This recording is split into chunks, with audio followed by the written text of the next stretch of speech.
Hey guys, not only are you counting on you financially, not only is your family counting on you financially, our lovely pets are counting on us financially. I will explain. Let's dive into it.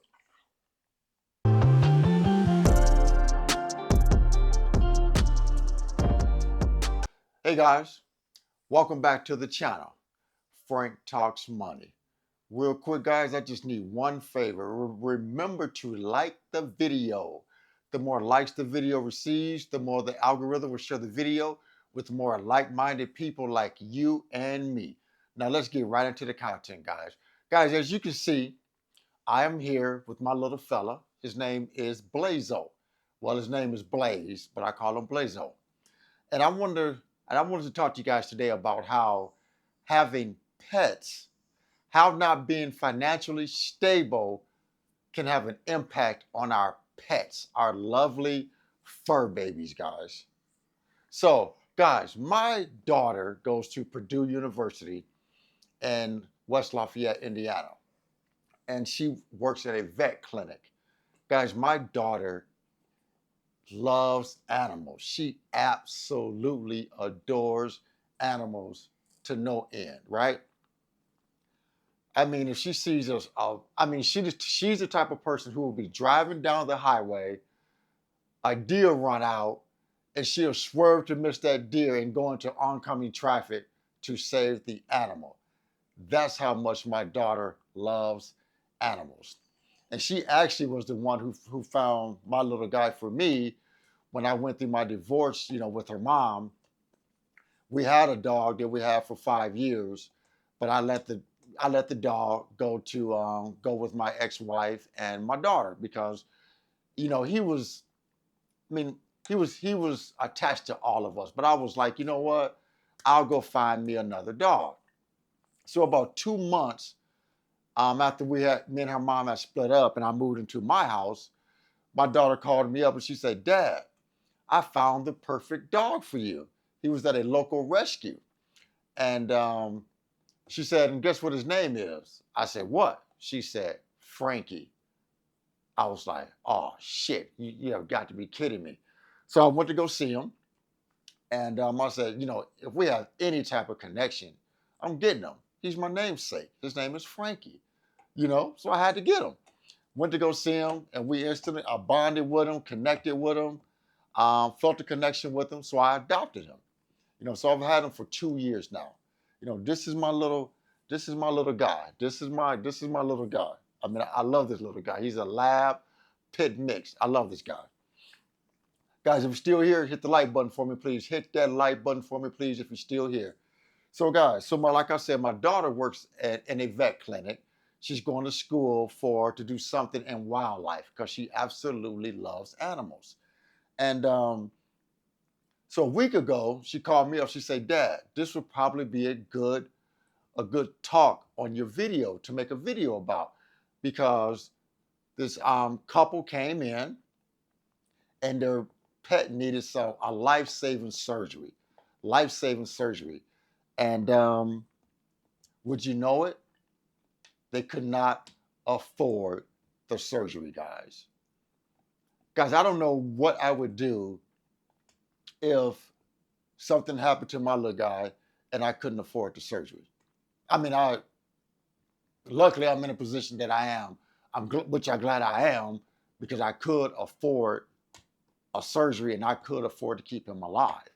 Because, like I said, this little guy is counting on me to take care of him. And if I'm not financially stable enough, me personally, I don't think I should have him. That's just my opinion. So the couple needed, the dog had developed some type of illness, right? And the couple did not have the money for the surgery. The surgery was going to be about $7,500, guys, that my daughter told me. And when the doctor told the couple that it was going to be $7,500 to save their animal's life, the couple just started bawling. The kids started bawling. The wife was stating how they could not afford it. They didn't have the money. You know, they absolutely did not know how they were going to save the pet's life. So the doctor said, so the doctor instructed that they would need to put down half of the money to do the surgery, and the doctor would let them finance the rest from the hospital, from the vet clinic. And so the couple actually told the doctor that they was going to have to take out a 401k loan just to put down half of the money to have the surgery for their pet, guys. Guys, that's bad news. That's bad news. The couple had to take out a 401k loan for like $3,500 to put down on the surgery to save their dog's life. Guys, that is a shame. And my daughter told me that this couple had to be like in their 50s, late 40s to early 50s. They wasn't that old, but they didn't look that old, but she can tell they was up there in age. But they was going to have to take out a 401k loan to pay for their pet's surgery. They was bawling over their pet, guys. Bawling, crying, trying to figure out every way possible to come up with the money to save their pet's life. Guys, that's why it's imperative. Not only are you counting on you financially, not only are your children, your spouse counting on you financially, even our pets are counting on us financially. You know, I wanted to rescue my dog. I wanted to rescue him because I wanted to give him a good home. I wanted to be able to give him a good home that he probably never had in the past. And I love this little guy. I love him. I love this little guy. I absolutely love my pet. But I'm gonna be honest with you. I'm cheap. I'm cheap, guys. I'm gonna be honest with you. I am cheap. I really hope I am not put in a position to where I have to make a decision on whether I need to pay to save my dog's life. I hope I'm never put in that position. I mean, I can tell you right now, if it's 2, 3, 4, 5 grand, you know, hell, I'm gonna go right into that emergency fund or right into that brokerage account, and I'm gonna save his life. If we get up to like 7, 8, 9, 10 grand, I'm not trying to sound cruel, but man, I don't know. I'm just being honest. I don't know because that's a lot of money. Because my first thing that comes to my mind is like, man, how much could that 10 grand grow over the next 2 or 3 years? But honestly, who knows? I have the money. I'm sure I'll probably save his life, even if it was 10 grand, and I had to do it because I love him. I love him. I love my homie. I call him my little homie. I call him my little homie. I love it. I love my dog. You know, and that's one thing. Now, I mean, like now in 2024, man, we love our dogs like we love our kids. I was thinking about it the other day. Like I remember when I was young at my dad's house, the dog was chained up in the backyard in his dog house. Now you leave a dog outside, that'll be considered animal cruelty, seriously. But our dogs are part of our families now. They are a part of our family. Like right now, if I have some company come over to the house and they don't like dogs, I'm like, I'm not putting my dog up. He's not gonna bite you. He's not gonna jump up on you. He's mild mannered, but I'm not gonna put him up. This is his home. This is my dog's home. This is my home. This is Blaze's home. I'm not gonna like put my dog up. I'm not gonna do it. You know, I might put him in the back family room and close the door, something like that.